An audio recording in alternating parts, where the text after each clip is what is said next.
Hi guys, let's talk about Shraddha Kapoor and her jewelry brand which is Palmonas. Palmonas एक Demi fine jewellery brand है जिसकी को founder अब श्रद्धा कपूर भी हैं।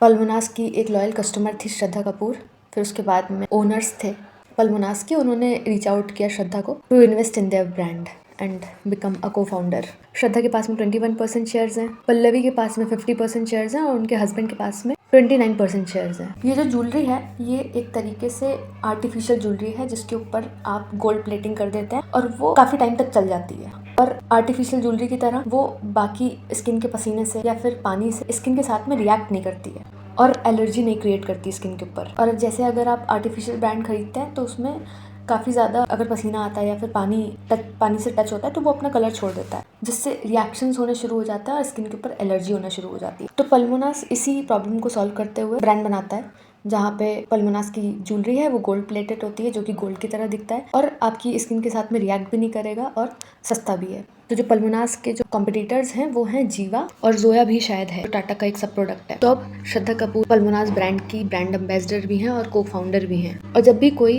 किसी ब्रांड के अंदर कोई भी रिस्पॉन्सिबिलिटी उठाता है, चाहे वो को फाउंडर की हो चाहे वो मार्केटिंग की हो, तो उसे वो चीज़ ठीक से करनी पड़ती क्योंकि श्रद्धा कपूर का एक बहुत ही बड़ा फैन बेस है। तो वो ये बोल के पीछे नहीं हट सकते हैं कि इसमें सिर्फ मेरा मार्केटिंग का काम है या फिर मैं सिर्फ इसमें ऐसे ही जुड़ी हुई हूँ, सिर्फ मेरा फेस है इसमें के अंदर और बाकी जो भी ब्रांड के अंदर हो रहा है उसमें मेरी कोई रिस्पॉन्सिबिलिटी नहीं है। तो ऐसा एक ब्रांड एम्बेसडर नहीं कर सकता, एक को फाउंडर नहीं कर सकता है। और अभी तक जो पॉजिटिव मार्केटिंग होनी चाहिए थी श्रद्धा के नाम पे, ये श्रद्धा का ब्रांड है और लोग अट्रैक्ट हो रहे थे, पर वो पॉजिटिव मार्केटिंग की जगह पे वो नेगेटिव मार्केटिंग होने लग गई क्योंकि जो कस्टमर एक्सपीरियंस था, कस्टमर सर्विस थी पल्मोनास की, वो अप टू द मार्क नहीं थी। कई लोगों के ऑर्डर्स 1 महीने 2 महीने तक डिलीवर्ड ही नहीं होता है, पेमेंट होने के बाद भी लोग 10 15 20 मेल्स करते रहते हैं पर फिर भी पल्मोनास की कस्टमर सर्विस की तरफ से कोई भी रिस्पॉन्स नहीं आता है। तो issues like no response, no shipment, no refund, कोई अपडेट ना मिलना, सारे जितने भी कस्टमर्स की जो प्रॉब्लम्स हैं उनको इग्नोर कर देना, ऐसी सारी चीज़ें जब बहुत सारे तादाद में कस्टमर्स फेस करेंगे, इससे ना सिर्फ अनप्रोफेशनल है,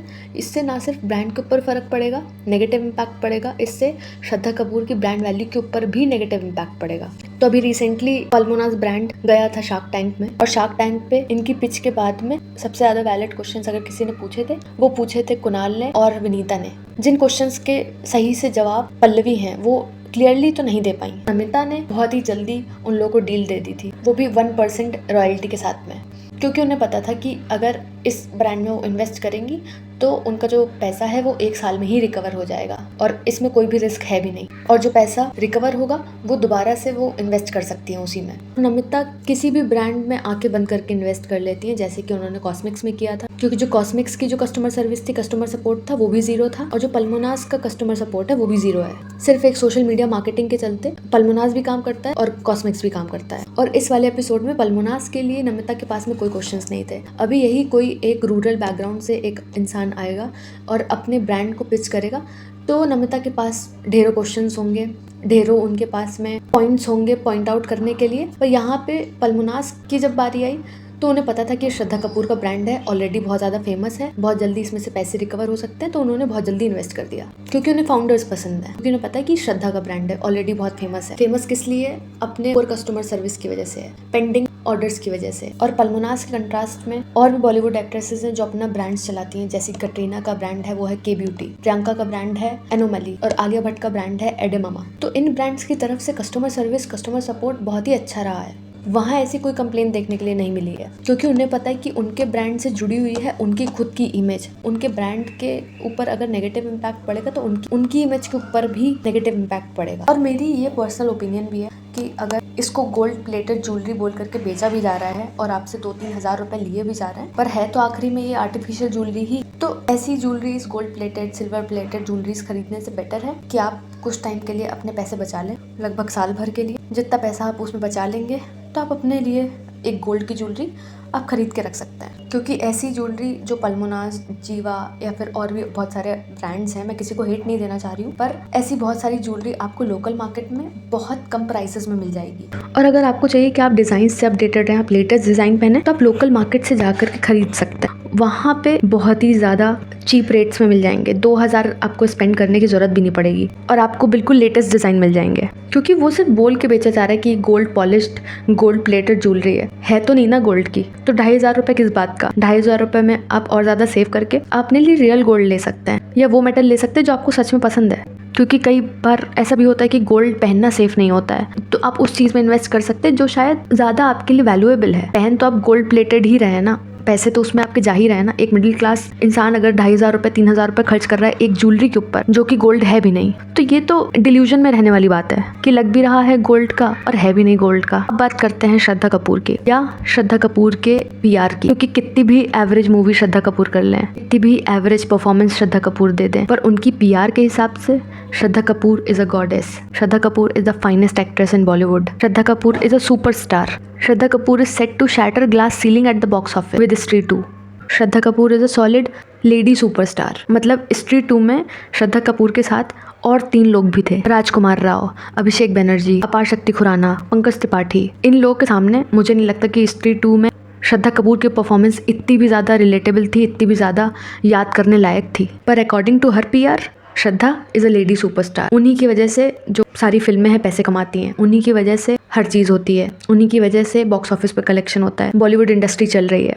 और जिन जिन लोगों ने तू झूठी में मक्कार जो कि आई थी 2023 में रणबीर कपूर के साथ में मूवी आई, जिन लोगों ने भी ये मूवी देखी होगी उन्हें पता होगा कि कोई बहुत अच्छी बहुत out of the world Shraddha Kapoor ने एक्टिंग नहीं करी थी। ऐसे कौन बात करता है। वैसे तो सबकी ही डायलॉग डिलीवरी खराब थी, श्रद्धा कपूर की डायलॉग डिलीवरी भी कोई बहुत अच्छी नहीं थी। जिस तरीके से उनके फैंस ट्विटर के ऊपर, जो उनकी पीआर टीम है ट्विटर और हर जगह काम कर रही है, पोस्ट के बाद पोस्ट बनाई चली जा रही थी, एज इफ की माधुरी दीक्षित और श्रीदेवी लेवल स्टारडम आ गया है श्रद्धा कपूर के पास में। और स्त्री 2 में भी श्रद्धा कपूर की एक्टिंग बहुत अच्छी नहीं, वो राजकुमार राव थे जो हीरो थे उस फिल्म के। उनकी पीआर टीम पता नहीं कैसे काम कर रही है कि last of the superstar, she is not even a star. तो कभी कभी जो एक्सेसिव पीआर होती है ना, वो आपके पक्ष में काम करने से ज्यादा वो आपके विपक्ष में काम करने लगती है। उसका आपको पॉजिटिव इम्पैक्ट देखने को नहीं मिलता है। जो ऑडियंस आपके तरफ न्यूट्रल होती है वो आपके हिटर्स में बदल जाती है अगर आप ज्यादा ही फालतू का पीआर करने लगते हैं। तो जब आशिकी 2 आई थी तो आशिकी 2 में सीरियसली श्रद्धा कपूर बहुत अच्छी थी, बहुत अच्छी एक्टिंग करी थी उन्होंने, और उसके बाद बहुत सारे लोग उनके जेन्युइन ओजी फैंस बन गए होंगे। पर जब आपकी पीआर कुछ एक्स्ट्रा चीजें करने लग जाए, आपको बिल्कुल सुपरस्टार बोलने लग जाए, लेडी शाहरुख खान, लेडी सलमान खान, जो भी फिल्म चल रही है सिर्फ श्रद्धा की वजह से चल रही है, बाकी सारे जितने भी एक्टर्स हैं उस पिक्चर में सबको डिस्क्रेडिट कर देना, उनको कोई क्रेडिट ही ना देना, तो ये सब चीजें बहुत हार्मफुल होती हैं उन एक्टर्स के लिए भी और श्रद्धा की इमेज के लिए भी। और इस तरीके से आपकी पीआर टीम काम करती है कि श्रद्धा कपूर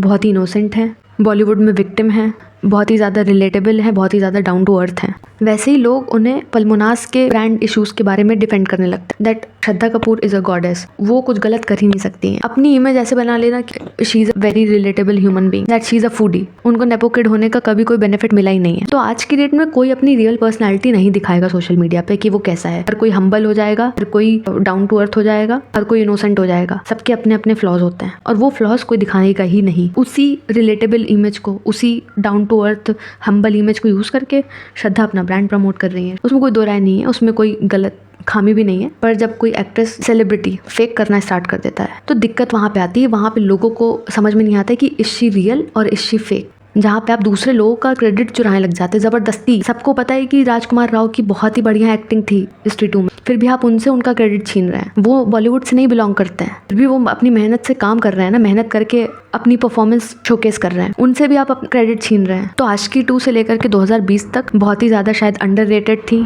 श्रद्धा कपूर। तो तब तक उनके लिए मुझे लगता है कि सबके पास में रिस्पेक्ट थी, उनको सब लोग बहुत ज़्यादा रिस्पेक्ट करते थे। पर जैसे ही आपने अपनी पीआर टीम हायर करी, उस पीआर टीम ने आपको ओवर हाइप्ड सेलिब्रिटी बना दिया और उस पीआर टीम ने आपको गॉडेस बना दिया सोशल मीडिया पे, जिसके पास में कोई बहुत बढ़िया एक्टिंग स्किल नहीं है। आलिया भट्ट से भी सीनियर है श्रद्धा कपूर, आलिया भट्ट से पहले श्रद्धा कपूर ने डेब्यू किया है, पर आलिया भट्ट की एक्टिंग तक नहीं पहुंच पाई श्रद्धा कपूर। अपनी एक्टिंग के दम पे अगर उसने इतने सारे फॉलोअर्स को गार्नर किया होता, इतने फॉलोअर्स कमाए होते, सब्सक्राइबर्स कमाए होते, तो शायद श्रद्धा कपूर के लिए बहुत ज्यादा रिस्पेक्ट होती लोगों के अंदर। ऐसा कुछ नहीं है, ये सिर्फ पीआर के दम पे पर्सनैलिटी बनाई गई है, पर्सनैलिटी ट्रेन करी गई है। बहुत रिलेटेबल है श्रद्धा कपूर, बहुत ही बढ़िया पर्सनैलिटी है, जीरो एरोगेंस है, बहुत डाउन टू अर्थ है श्रद्धा कपूर। ये सब चीजें बताने की जरूरत अगर पड़ रही है तो मतलब कि कुछ ना कुछ तो घोटाला है उस चीज में। एक मूवी के अंदर एवरेज एक्टिंग करके आप अपने आप को सुपरस्टार घोषित करवा रहे हो। तू झूठी में मक्कार एवरेज एक्टिंग, हसीना पारकर एवरेज एक्टिंग, वर्स्ट एक्टिंग। तो ये सब किया धरा मुझे लगता है पीआर टीम का। आशिकी 2 आई थी, ओके जानू आई थी, एक विलन आई थी, तो तब तक श्रद्धा कपूर एक रिस्पेक्टेबल एक्ट्रेस थी, उनको रिकॉग्निशन मिल रहा था। ऑडियंस की रिस्पेक्ट खुद कमानी पड़ती है, वो खुद आ जाती है अगर आप अच्छा काम करते हैं। तब अपने आप को एक पेडेस्टल पे चढ़ा करके आप कभी भी किसी की रिस्पेक्ट नहीं पा सकते हैं। आप सिर्फ सोशल मीडिया फॉलोइंग पा सकते हैं, एक इमेज पा सकते हैं जिसका कोई काम नहीं है। पर एक्टिंग तो वही एवरेज ही करते रहेंगे आप हर मूवी के अंदर। तो रही पलमोनास की बात, वो उनके ब्रांड इश्यूज़ हैं, वो अपने आप रिजॉल्व कर लेंगे जब उन्हें करना होगा। और अगर आपके पास पैसे हैं खरीदने के पलमोनास की ज्वेलरी तो आप खरीदिए। पर अगर आपके पास हार्ड अर्न मनी है, आपके पेरेंट्स का मनी है, आपको पता है कि आपको कितनी मेहनत करनी पड़ रही है उस पैसे को कमाने के लिए, तो प्लीज़ अपना पैसा बहुत ही ज़्यादा सोच समझ करके कहीं पे भी इन्वेस्ट करें। किसी ज्वेलरी के अंदर इन्वेस्ट करें कि पता लगा आपने ज्वेलरी में इन्वेस्ट कर दिया, ऑनलाइन ऑर्डर दे दिया और वो आपको रिफंड भी नहीं मिल रहा है, ना ही उस ऑर्डर का आपको अपडेट मिल रहा है। तो ऐसे या तो लोकल मार्केट से खरीदें या तो मार्केट प्लेसेस से खरीदें, जैसे अमेजॉन, फ्लिपकार्ट, ऐसी मार्केट प्लेसेस से खरीदें ताकि आप उन्हें अकाउंटेबल ठहरा सकें। यहाँ पे कोई अकाउंटेबल है ही नहीं, क्योंकि पलमोनास में कोई पता ही नहीं है कस्टमर सर्विस का, कस्टमर सपोर्ट का। तो गाइस थैंक यू। आपको और किन टॉपिक्स पे वीडियोस देखने हैं आप मुझे बताइए, और बाकी सारे अपडेट्स के लिए इस चैनल को सब्सक्राइब कर लें। Thank you, bye.